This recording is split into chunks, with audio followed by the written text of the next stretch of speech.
জামুগুৰিহাটৰ ধৰ্মীয় অনুষ্ঠানসমূহত চোৰৰ লুটপাট অব্যাহত থকাৰ মাজতে যোৱা নিশাও ঐতিহ্যমণ্ডিত নৰুৱা থানখনত চোৰে চলালে চাফাই অভিযান।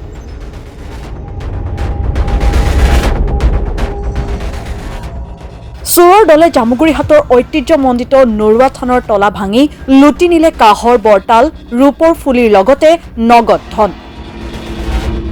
পুৱা নামঘৰীয়া থানখনলৈ আহি চুৰিকাণ্ড প্ৰত্যক্ষ কৰি হতবাক হৈ পৰে আৰু লগে লগে থান পৰিচালনা সমিতিক বিষয়টো অৱগত কৰে।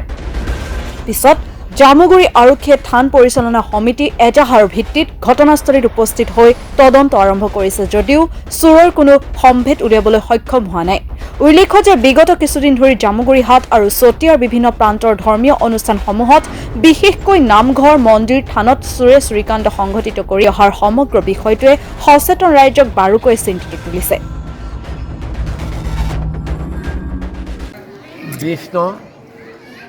নৰুৱা থানাৰ সমূহ ৰাইজৰ হৈ সাংবাদিক বন্ধুসকলৰ সন্মুখত যোৱাকালি যি ঘটনা ঘটি গ'ল, সেই ঘটনাত সকলোৱে মৰ্মাহত হৈছে।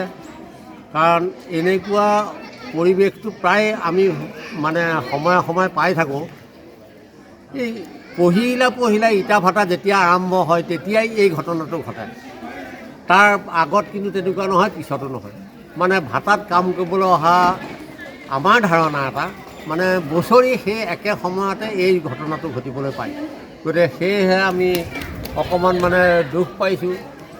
তেনেধৰণে ভাটাত যিসকল অলপ কৰ্মকৰ্তাসকল আহে, সেই কৰ্মকৰ্তাসকলক অকণমান যদি নজৰ কৰা যায় তেতিয়া হয়তো এই বস্তুটো তেনেকুৱা নহ'ব। কাৰণ ধৰ্ম অনুষ্ঠান এটাত যেতিয়া এনেকুৱা ঘটে তেতিয়া সকলো মানুহৰে মনত অকণমান হৃদয়ত অকণমান হ'লেও আঘাত লাগে।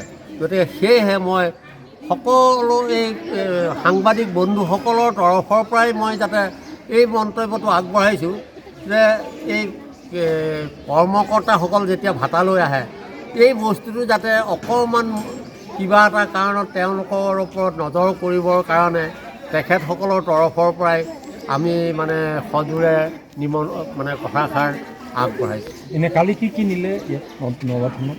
কালি তলা ভাঙি ধৰক আপোনাৰ ৰূপৰ ফুলি, তাৰপিছত এই শৰাই নিছে, তাৰপৰা এনেকৈ কিছু ফুলি আকৌ পইচাও কিছুমান লৈ গ'ল। 4-5 হাজাৰমান টকাৰ ভিতৰত তেওঁলোকে এই কামটো কৰিছে। আগতেও হৈছে? আগতেও হয়, এই সময়টোতেই হয়। এই যেতিয়া ভাটা আৰম্ভ হয় তেতিয়াই এই কামটো আৰম্ভ হয়। জন্ম আছে, তেখেতসকল আহি গ'লহি, তেখেতসকলো আহি গ'ল, চাই চিতি গ'ল। সেই তেনেধৰণেই চলি আছে। এতিয়া কি কৰিব হয় ন, কাকোতো আমি এতিয়া ধৰি উলিয়াব নোৱাৰোঁ।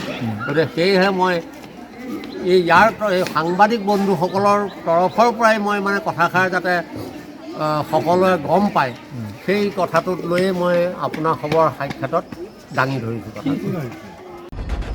জামুগুৰিহাটৰ পৰা আনোৱাৰ আহমেদৰ ৰিপৰ্ট, মাই নিউজ এনি।